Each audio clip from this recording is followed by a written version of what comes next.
बर्तमान संधान प्लस और मालिका संधान टीम आसी पुणी पहुंची से मालिकार गुप्त भक्त 86 वर्षीय वैकुंठनाथ राउत निकट में तेरे आम पूर्व अनेक जो गुप्त तथ्य परिप्रकाश करूँ लोकलोचन को आनीलु तेज आम पुनर्बार पहुँचीचु आपण को सी कहे भविष्य कथा बाबद पूर्व आम खाली सूचय देवा चाहूँ कि वैकुंठनाथ जो राउत अच्छा सी किए एवं ताकर भूमिका कौन रही कली से बाबद आपको स्वागत जनइबी आपणकर परिचय दिंतु केमी कौन जन्म है आपणकर पिता माता ना कहतु एवं आपणकर प्रभु सहित जो कार्यक्रम कौन आगू हम से निजे मुहर कह पड़ू कारण आम तो ये कहीपर आप निजे ही कह मोर बापा होचंदी वृंदावन राउत माता होचंदी दुती देवी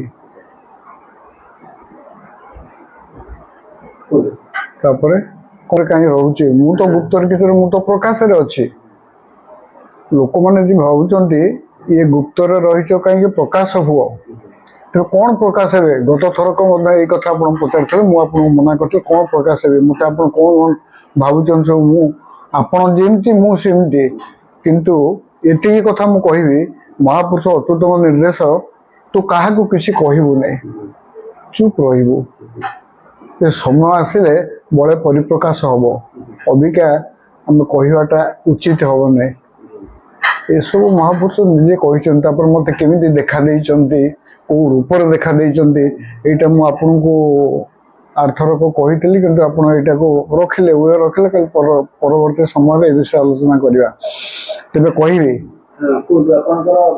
जन्म केमी लाइन को आसले ए लाइन को आसवा कहले ए स्वयं महापुरुष किए आसुंटे तो अच्युत महापुरुष वृद्ध वेश संभवतः मुझे अनुमान को पढ़ुली द्वितीय कि तृतीय श्रेणी पाठ पढ़ुली सी मते गोटे पोथी मते हस्तांतर कले मते देले पोथीटा को देखा को चेहरा मन पड़े काली भाया पूरा संपूर्ण वृद्ध व्यक्ति गोरा चेहरा तंबा पत्र भली चेहरा एवं पिंधिचंती शुभ्र वस्त्र जोटा को मु भी बेसी भल पाए शुभ्र वस्त्र को धला सी मत पोथी देले पोथी मुझे रखी पोथी हूँ ताको मु 2-3 थर खोली पोथीटा संस्कृत लिखाई महापुरुष अच्युतंकर हूँ से शून्य संहिता सब संस्कृत लिखा ये प्राप्त कथा कहूँ मुझे तृतीय श्रेणी पाठ पढ़ुली से समय मत सी आसी मो घरे से दे जाइए ता व्यतीत एबेकार घटना मु कहूँ 7-8 वर्ष तलर घटना जने पंडित सी आसिले अच्युत प्रेमी घर हूँ नाउगा नाउगा मो पाखे पहुँचले पचारि मो घर को आसिले कह महापुरुष अच्युत कहते आपन को गोटे पोथी मुदेवी मत स्वप्नादेश सी कहले मुझे अच्छा आपन स्वप्नादेश मत हवा कथा ना अमुक लोक आसबे पोथी देवे है नहीं कहीं पोथी मत कौन हम मु तो पोथी रखी ना मत केवल कहुई पोथी कौट अच्छी तू उद्धार कर तो कहबी अमुक लोक घर को जीवु ता घर पोथी अच्छी तू उद्धार करू किंतु आपन जो पोथी कथा कहते मत निजे देवे से कथा मत तो कहुई मुझे ग्रहण करी ये गला पोथी कथा ता तो महापुरुष सहित मोर केमी वार्तालाप होमी देखुची कौन करुच्ची ये विषय टिके समय सूचना देती विरजा क्षेत्र जाइली जाजपुर कही किंतु ता पूर्व से सर्प रूप मोर पश्चात भाग से थिले गोटे जगह होता आमर घर पाखापाखि गोटे हुंका पाखे होता आमर अनंतमुखी भागवत एवं गीता पारायण मु करुली लास्ट रे गीता पारायण तो है गीता तो गीता पारायण होता से गीता जो आहुति है आहुति समय भक्तन ये मो स्त्री जे गला ଆଚ୍ଛା ସିଏ ବସିଛି ହୋମରେ ମୁଁ ବି ବସିଛି କିନ୍ତୁ ମୋ ପଛରେ ସାପଟେ ଆସିକି ଫଣା ଟିକେ ରହିଲାଣି ଏଇଟା ସମସ୍ତେ ଦେଖୁଛନ୍ତି ଯୋଉ ଭକ୍ତମାନେ ଉପସ୍ଥିତ ଅଛନ୍ତି ସମସ୍ତେ ଦେଖୁଛନ୍ତି ସମସ୍ତେ ଆଶ୍ଚର୍ଯ୍ୟ ହେଲେ ଆରେ କ'ଣ ସାପଟା ପଛରେ ହେଇଗଲେ କ'ଣ କରିବ କ'ଣ ନାହିଁ ଯେତେବେଳେ ପୂର୍ଣ୍ଣାହୁତି ହେଇଗଲା ସେ ଆପେ ଆପେ କୁଆଡ଼େ ଅଦୃଶ୍ୟ ହେଇଗଲେ। ଆଚ୍ଛା ମୁଁ ଯେତେବେଳେ ଉଠିଲି ମୋତେ ସମସ୍ତେ ମୋ ପାଖେ ଘେରିଆ କଲେ ଏମିତି ଗୋଟେ ଅଲୌକିକ ଘଟଣା ଘଟିଛି କ'ଣ ନା ଏମିତି ଘଟଣା ସାପଟେ ଆସି କରାହେଇଛି। ମୁଁ ତେବେ କ'ଣ କରିବି ଏଇଟା କାହାକୁ କହିବି ନିଶ୍ଚିତ ମୋର ଇଷ୍ଟ ସମ୍ଭବତଃ ସେଇ ହେଇଥିବେ ଏବଂ ସେଇ କଥାଟା ହିଁ ଆମର କାକଟପୁର ଯେଉଁ ତ୍ରିକାଳଦର୍ଶୀ ପୋଥି ଅଛି ପଣ୍ଡିତ ଅମରେଶ୍ୱର ମିଶ୍ର ତାଙ୍କ ପାଖକୁ ମୁଁ ଗଲି କ'ଣ ଘଟଣା ଇଏ ସେଠି ତ ପ୍ରକାଶ କରିବାରେ କିଛି ନାହିଁ ଜଷ୍ଟ ଆପଣ ନିଜେ ଚିନ୍ତା କଲେ ଉତ୍ତରଟା ଆପେ ଆପେ ଆସିଯିବ ବା ତାର ପ୍ରତିକ୍ରିୟା ଆସିଯିବ। ମହାପୁରୁଷ କହିଲେ ଯେଉଁ ଅନନ୍ତମୁଖୀ ଭାଗବତ କରୁଥିଲୁ ଏବଂ ଗୀତା କରୁଥିଲୁ ସେଠି ଯେଉଁ ପ୍ରସାଦ କରିଥିଲୁ ବହୁତ ବଳିଲା ଆଉ ମୁଁ ସେଠି ଯାଇଥିଲି ଦେଖିବା ପାଇଁ ଯେ ଯେଉଁ ବ୍ରାହ୍ମଣମାନେ ପଢ଼ୁଛନ୍ତି ଗୀତାରେ ଆହୁତି ଦେଉଛନ୍ତି ସେଇଟା ଠିକ୍ ସେ ଦେଉଛନ୍ତି କି ନାହିଁ ମୁଁ କେବଳ ଦେଖିବାକୁ ସେଠି ଯାଇଥିଲି ଏଇ ସରୀସୃପ ରୂପରେ। ଏଇଟା ହେଲା ମୋର ପ୍ରଥମ ଅନୁଭୂତି। ତାପରେ ଦ୍ୱିତୀୟ ଅନୁଭୂତି ହେଉଛି ସର୍ପ ରୂପରେ ଆସିଥିଲେ ପୋଥିରୁ ଯେଉଁ ତ୍ରିକାଳଦର୍ଶୀ ପୋଥି ଅଛି ପଣ୍ଡିତ ଅମରେଶ୍ୱର ମିଶ୍ର ଆପଣ ଜାଣିଥିବେ ସେଥିରୁ ଏ ସୂଚନା ଆସିଲା। ତା ବ୍ୟତୀତ ଆପଣଙ୍କୁ ଯାଜପୁର କଥା କହିଦେଲି ଯେତେବେଳେ ବାଳକ ରୂପରେ ସେ ମୋତେ ଖାଇବାକୁ ଦେଇଥିଲେ ବିରଜା କ୍ଷେତ୍ରରେ କିନ୍ତୁ ତା ପୂର୍ବରୁ ମୋର ଥିଲା ସଂସ୍କାର ଯୁଗ କର୍ମ କରିବା ପୂର୍ବରୁ କ୍ଷେତ୍ର ସଂସ୍କାର କରିବାର ଥିଲା। ମହାପୁରୁଷ ଅଚ୍ୟୁତଙ୍କର ଦି ଭେରି ୱାର୍ଡ ଯୋଉଟାକ କ୍ଷେତ୍ର ସଂସ୍କାର କରିସାରିଲା ବାଦ ତୋ ଦ୍ୱାରା କିଛି କାର୍ଯ୍ୟ ଭବିଷ୍ୟତ ରହିଛି ସେଇଟାକୁ ଯୁଗ କର୍ମ କୁହାଯାଉଛି। ଆଗ କ୍ଷେତ୍ର ସଂସ୍କାର କରିସାରେ ତାପରେ ମୁଁ କେମିତି କରିବି କ'ଣ କରିବି ଯାଜପୁର ଯିବୁ ତୋତେ ଏଇ ଏମିତି କହୁଛନ୍ତି। ମୁଁ ସେଗୁଡ଼ା ଲେଖିକି ରଖିଛି କେଉଁ କେଉଁ ଦେବଦେବୀ ଅପେକ୍ଷା କରିଛନ୍ତି ତୋତେ ଅପେକ୍ଷା କରିଛନ୍ତି ତୋତେ ଅପେକ୍ଷା କରିଛନ୍ତି ହଁ ଆଉ ଏଇ କଥା ବି ଲେଖିକି ମୁଁ ରଖିଛି ଆପଣଙ୍କୁ ଦେଖେଇବି ତେଣୁ ସମସ୍ତଙ୍କୁ ଦେଖେଇବାର ତ ଇଏ ନାହିଁ। ଆଚ୍ଛା ସେତେବେଳେ ମୁଁ ତ କ୍ଷେତ୍ର ସଂସ୍କାର କରିସାରିଲି ମୋତେ କୁହାହେଇଥିଲା ଗୋଟେ କରିବା ପାଇଁ କ'ଣ ସେଠି କିଛି ଆହୁତି କରିବା ପାଇଁ ଆହୁତି ଯେତେବେଳେ ହେଲା ମୋ ପାଖରେ ଗୋଟେ କୁକୁର ଆସିକି ବସିଲା। କେଉଁଠି ହେଉଥିଲା ଆପଣ ଭିତରୁ ଯାଇଥିବେ ଯାଜପୁର ଯେଉଁଠି ଜୁପ କାଠି ଅଛି ଯେଉଁଠି ବଳି ପଡ଼ନ୍ତି ଛେଳି ବଡ଼ି ହଉ କୁହାହେଇଥିଲା ଯେ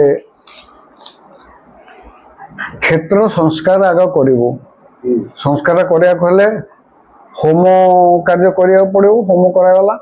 ହୋମ ବେଳେ ଗୋଟେ କୁକୁର ଆସିକି ଏକରଙ୍ଗୀ କୁକୁର ଅଣ୍ଡିରା କୁକୁରଟା ଆସି ମୋ ପାଖରେ ବସିଲା ଯେଉଁଠି ହୋମ ହେଉଛି ବ୍ରାହ୍ମଣ ହୋମ କରୁଛନ୍ତି। କିଛି ସମୟ ବାଦ ବ୍ରାହ୍ମଣମାନେ ବଡ଼ ତଟସ୍ଥ ହେଇଗଲେ ଆରେ ଏଇଠି ଗୋଟେ କୁକୁରଟା କ'ଣ ଆସିଲା ଆଚ୍ଛା ତୁମେ କ'ଣ କିଛି ପାପ କାର୍ଯ୍ୟ କରିଛ କି ପାପ ଧୌତ କରିବାକୁ ଏଠିକି ଆସିଛ କାହିଁକି ଆପଣ ଏ କଥା କହୁଛନ୍ତି କହିଲେ କୁକୁରଟା କେମିତି ଆସିଲା। ମୁଁ ସେତେବେଳେ କହିଲି ଆଚ୍ଛା ମୁଁ ଯଦି ସେଇ ପ୍ରଶ୍ନଟା ଆପଣଙ୍କୁ ପଚାରେ କୁକୁରଟା କେମିତି ଏତେ ଭକ୍ତଙ୍କ ମେଳରେ ଠାକୁରଙ୍କ ଭିତରେ ଗମ୍ଭୀରା ଭିତରେ ଉପକାଠ ଯେ ସେଠି ହେଉଛି ଯଜ୍ଞ ହେଉଛି ଆମର ଘୃତ ଯଜ୍ଞ ହେଉଛି ସେଠି ସେ କେମିତି ବସିଲା କେମିତି ଆସିଲା ମନ୍ଦିର ଭିତରୁ କ'ଣ କେହି ଆକଟ କରିପାରିଲେନି ଓଗାଳି ପାରିଲେନି କେମିତି ବସିଲା। ଆଚ୍ଛା ତାପରେ ଏ ବ୍ରାହ୍ମଣମାନେ ତାକୁ ଉଡ଼େଇ ଦେଲେ ସେ ପଳେଇଗଲା କେଉଁଠି ନା ଆମର ଯେଉଁ ଅଛି କ'ଣ ସେଇଟା ନାଭିଗୟା ଯେଉଁ ଆମର ଶ୍ରାଦ୍ଧ ହେଲେ ଯେଉଁଗୁଡ଼ା ପଡ଼େ ସେଇଠିକି ସେ ପଳେଇଗଲା। ଆଚ୍ଛା ଏ ସମ୍ପର୍କରେ ମୁଁ ପୁଣି ପୋଥିର ଦ୍ୱାରସ୍ଥ ହେଲି ଇଏ କିଏ କ'ଣ ସେ କୁକୁରଟା କିଏ କିନ୍ତୁ କୁକୁର ମହାପୁରୁଷ କହିଲେ ମୋ ସ୍ଥାନ ରୂପରେ ସେଠି ବିଦ୍ୟମାନ ଥିଲେ। ବ୍ରାହ୍ମଣମାନେ ଠିକ୍ ସେ ହୋମ ଆହୁତି କରୁଛନ୍ତି କି ନାହିଁ ଆଉ ମୁଁ ତୋ ପଛେ ପଛେ ରହିଛି ତୁ ଭୟ କରନା ଜଷ୍ଟ ଏଇ କଥାଟି ହିଁ କହିଲେ। ବର୍ତ୍ତମାନ ଆପଣ ମୁଁ କହିବି ସେ କଥାଟା ଏଠି ବି ବାହାରି ପଡ଼ିଲା ଏଠି ମା ବିରଜାଙ୍କ ପୀଠରେ କ୍ଷେତ୍ର ସଂସ୍କାର କର୍ମ ଦେଖନ୍ତୁ ମା ବିରଜାଙ୍କ ପୀଠରେ କ୍ଷେତ୍ର ସଂସ୍କାର କର୍ମ 16/10/94 ରବିବାର ସେ ଦିନଟା ଥିଲା। ଦଶାଶ୍ୱମେଧ ଘାଟ ନାଭିଗୟା ତ୍ରିଲୋଚନ ସହସ୍ରଲିଙ୍ଗ ଦର୍ଶନ ମହାପୁରୁଷଙ୍କ ନିର୍ଦ୍ଦେଶ ଅନୁସାରେ ହୋଇଥିଲା। ଏସବୁ ମହାପୁରୁଷ ଅଚ୍ୟୁତଙ୍କ ନିର୍ଦ୍ଦେଶ। ତା ବ୍ୟତୀତ এটা কହି ସାରେ ତାପରେ ରେକର୍ଡିଂ କରିବେ ନା ଏଇଟାକୁ ଦେଖିବେ କୋଉ କୋଉ ମାନେ ଅପେକ୍ଷା କରିଛନ୍ତି। ଏହା ବ୍ୟତୀତ ଯୁଗ କର୍ମ ପାଇଁ କୁମ୍ଭ ମାସ ଫାଲ୍ଗୁନ ଶୁକ୍ଳପକ୍ଷ ତୃତୀୟା 4/3/95 ଶନିବାରରେ ପୁନଃ ଯିବା ପାଇଁ ହୋଇଥିଲା। କହିବା ବାହୁଲ୍ୟ ସପ୍ତ ଆତ୍ମା ବିଭୀଷଣ ହନୁମାନ ପରଶୁରାମ ଅଶ୍ୱତ୍ଥାମା ବଳି ବ୍ୟାସଦେବ ଓ ଶ୍ରୀକୃଷ୍ଣ ଆଦି ତୋ ପାଇଁ ଅପେକ୍ଷାରତ। ବଡ ଯୋଉଟା ଆପଣ କହୁଥିଲେ ଏବେ ଦେବା କୋଉ ଦେବା ହଁ ହଁ ସେଇ କଥାଟି ବାହାରି ପଡିଲା। ମୁଁ ଭାବୁଛି ଇଏ ବାହାରିବନି, ମୁଁ ତ ଆଗରୁ ଇଏ କରୁଥିଲି କିନ୍ତୁ ଦେଖନ୍ତୁ କଣ୍ଟା ଥୋଇଦେଲେ ହବ ଏଇଟା। ଆପଣ ଏବେ କହୁଥିଲେ ବି ବାହାରିବା ଆଗରୁ କହିଲେ କିନ୍ତୁ ସାଙ୍ଗେ ସାଙ୍ଗେ ବାହାରିଲା। ଏସବୁ ଭାବୁଛୁ ଅଚ୍ୟୁତଙ୍କର କରୁଣା ନହେଲେ ହବନି। ଆଚ୍ଛା ତେବେ ଆଉ କଣ ଘଟଣା କୁହନ୍ତୁ। ଆଚ୍ଛା ଇଏ ଗଲା କଣ ଆଗରୁ ଗୋଟେ କହିଥିଲି ପିଲା ରୂପରେ ଯେ ମତେ ଖାଇବାକୁ ଦେଇଥିଲେ, ମୁଁ ଯେତେବେଳେ ଯାଇଥିଲି ସେଠି ଅଧିକା ପଢିବା ପାଇଁ। ଆଜ୍ଞା ତାପରେ ଆଜି ଆରମ୍ଭ ହେଲା କୋଉଠୁ ସର୍ପ ସରୀସୃପ ରୂପରେ, ତାପରେ ଆରମ୍ଭ ହେଲା କୁକୁର ଶ୍ୱାନ ରୂପରେ। ଏଇ କଥା କୁକୁର ତ ମାନେ ଶ୍ୱାନ ରୂପରେ, ତାପରେ ପିଲା ରୂପରେ ଆସିଥିଲେ। ଯେମିତି ଆମର ହେଇଥିଲା ଏଠି ଯାଜପୁରରେ ଯେମିତି ହେଇଥିଲା।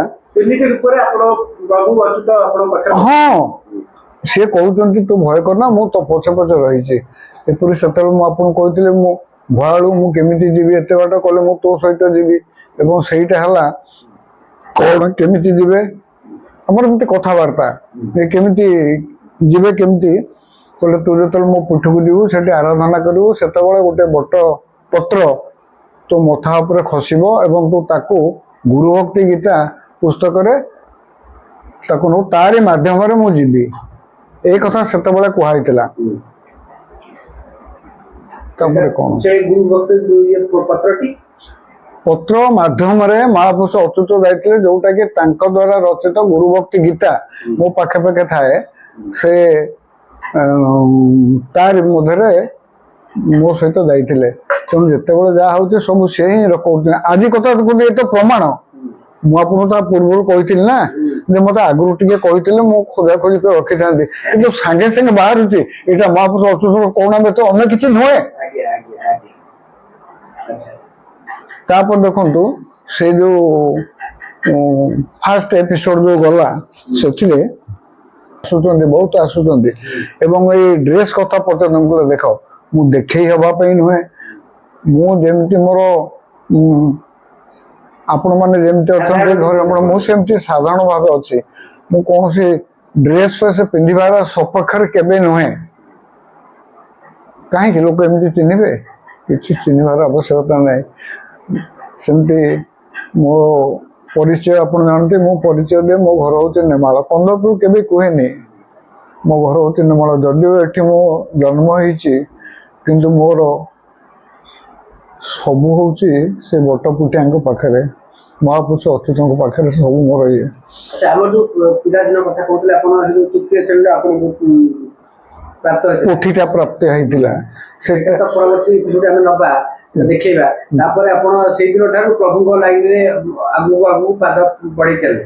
ସେତେବେଳେ ମାନେ ମୋର ଏତେ ଇଏ ତୃତୀୟ ଶ୍ରେଣୀ ମାନେ କେତେ ଛୋଟ ପିଲାଟେ, କିନ୍ତୁ ପ୍ରଥମେ ମୁଁ ମା ଶାରଳାଙ୍କୁ ଭକ୍ତି କରୁଥିଲି। ଆଉ ମୋ ପକେଟରେ ସଦାବେଳେ ମାଙ୍କର ଗୋଟେ ଫଟୋ ରଖିଥାଏ। ତାଙ୍କରି ଦୟାରୁ ମୁଁ, ତାଙ୍କରି ଆଶୀର୍ବାଦରୁ ମହାପୁରୁଷ ଅଚ୍ୟୁତଙ୍କୁ ମୁଁ ପାଇଲି। ନିଶ୍ଚିତ ଏଇଟା କେବେ ହଁ ଠିକ ମାଙ୍କୁ ପୂଜିଲେ ବାପାଙ୍କୁ ପାଇ ତାଙ୍କୁ ପାଇଛି। ଆପଣଙ୍କୁ ପା କହୁଛି ମୁଁ ଯାହା ଚାହୁଁଛି ତାହା ବି ମିଳୁଛି। କହିଥିଲେ ତ ଏବେ ବି ସେୟା କହୁଛି। ତାପରେ ଯୋଉ ସାଧୁ ସନ୍ଥ ମାନେ ଆସୁଛନ୍ତି, ଏଇ କଥାଟି ଯୋଉ ଭକ୍ତ ଜଣେ ଲେଖିଛି ସେ କଥା ସେ କହୁଛନ୍ତି, ମୁଁ କହିଲି କାହିଁକି ଆପଣମାନେ ଭାବୁଛନ୍ତି ଯାହା ମୁଁ ତା ଆଦୌ ନୁହେଁ। କଣ ଭାବୁଛନ୍ତି ସେ କଥା ମୁଁ ଆଉ କଣ କହିବି ଆପଣଙ୍କୁ। ଟୋଟାଲି ବନ୍ଦ କରାହେଇଛି, ଭବିଷ୍ୟତ କଥା ତୁ କିଛି କହିବୁନି। ମୁଁ ଆପଣଙ୍କୁ ଆରଥର କହିଥିଲି, ଯଦିଓ ମୁଁ ଜାଣୁଛି ଆଗାମୀ ଦିନରେ କଣ ଘଟିବାକୁ ଯାଉଛି। ଯେପରିକି ପଙ୍ଗପାଳ କଥା କହିଥିଲେ, ମୁଁ କହିଲି ଆଗକୁ ଆସିବେ ଯୋଉ ପଙ୍ଗପାଳ ଆସିବେ, ଯୋଉ ରୂପ ଧରି ସେ ଆସିଲେ ଛୋଟ, ବର୍ତ୍ତମାନ ଆଗାମୀ ସମୟକୁ ସେ ଆସିବେ ତାଠୁ ଯଥେଷ୍ଟ ଗୁଣରେ ତାଙ୍କର ହଁ ତାଙ୍କର ଶକ୍ତି ନାହିଁ ଯେ ବଡ଼ ଆକାରରେ ଆସିବ। ଏଇସବୁ ଆସିବେ, ଆସିଲା ବେଳେ ଦେଖିବେ ଗୋଟେ ମାନେ ସଠିକ ଗୋଟେ କଳା ବାଦଲଟା ଛାଇକି ଆସୁଛି, ଠିକ ଏଇ ରୂପରେ ସେ ଆସିବା, ଯୋଉଠି ବସିବେ ଖାଇଯିବେ, ସବୁ ଖାଇଯିବେ, କିଛି ରଖିବେନି। ଏ କଥା ଦେଖା ହେଇଯାଇଛି। ଠିକ ଅଛି, ଆମକୁ ଆଜି ସୂଚନା ଦେଇଥିଲେ ଯେ 86 ବର୍ଷୀୟ ବୈକୁଣ୍ଠନାଥ ରାଉତ ବୃଦ୍ଧ ଭକ୍ତ ଗୁପ୍ତ ଭକ୍ତ। ତେବେ ପୂର୍ବରୁ ମଧ୍ୟ ଆମ ଚ୍ୟାନେଲ ମାଧ୍ୟମରେ କହିଛନ୍ତି, ଆଗକୁ ମଧ୍ୟ ତାଙ୍କଠାରୁ ଆଉ କିଛି ଆଲୋଚନା କରିବା, ଯେହେତୁ ସମୟର ଇସାରା ଦେଉଛି ଆମେ ଆଜି ପାଇଁ ରଖୁଛୁ। ପରବର୍ତ୍ତୀ ଏପିସୋଡରେ ଆମେ ଆପଣମାନଙ୍କୁ ଆହୁରି ତାଙ୍କ ବାବଦରେ ଆଉ କିଛି ଶୁଣିବୁ।